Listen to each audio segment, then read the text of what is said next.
Time for today's ever-popular three-stock lunch. Some of the movers today, spice and sauce maker McCormick, I think they make Frank's, is surging after topping Q1 estimates this morning.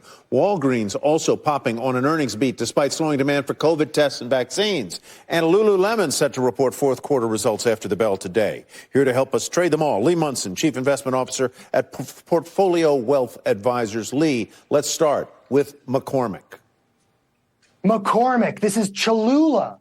This is Frank's RedHot wing sauce. These are basic staples of Portfolio Wealth Advisors' office kitchen. Here's the thing. Margins are what the issue are, all right? They blew earnings last quarter. Nobody liked it. Today, they blew out the lights. The stock is popping, but I'll tell you, there could be a lot of short covering in here. Recently UBS got hit them with a sell recommendation based on valuation, maybe. And then the CEO recently was saying, we're going to have to raise prices and we're getting pushback. So the bottom line is, this is a company that's already said, we're going to try to lower workforce by 10%, doing some automation. And you want to see margins going up. They have.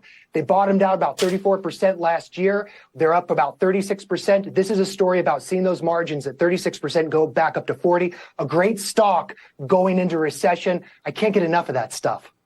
Oh, all right. Neither can Ty, by the way. I'm not a Cholula or No, you're not a Frank's fan, huh? I keep a basic paprika, stuff like that. Walgreens. But they probably make that too.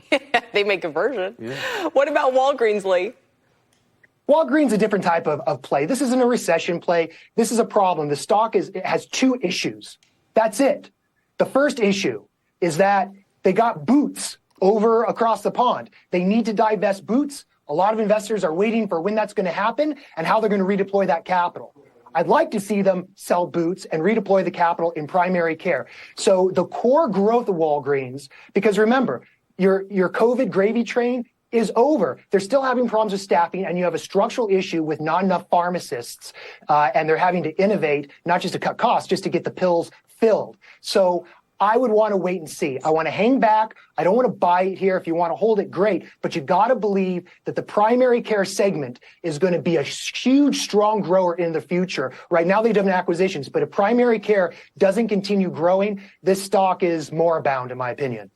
All right, let's talk about Lulu Lemon. That company, whenever I go in their stores, there are lots of people in them. Tell me about it. It is a premium experience. It's up there with Nike.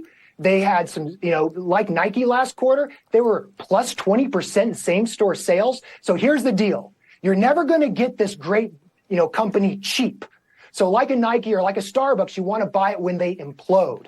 Tonight, we're going to get earnings, and we're going to see how much they want to throw that kitchen sink out the window. We're expecting that they're going to talk about margins declining all year long, and this is what people are talking about when they say there has to be this big earnings revision or slashing earnings, and that's going to be the end of the bear market. This is what we're talking about. So if you're a value-oriented, more conservative investor, watch this stock for the next week, because you may get a chance to buy it cheap, beat up, because fancy yoga pants are always going to be in style.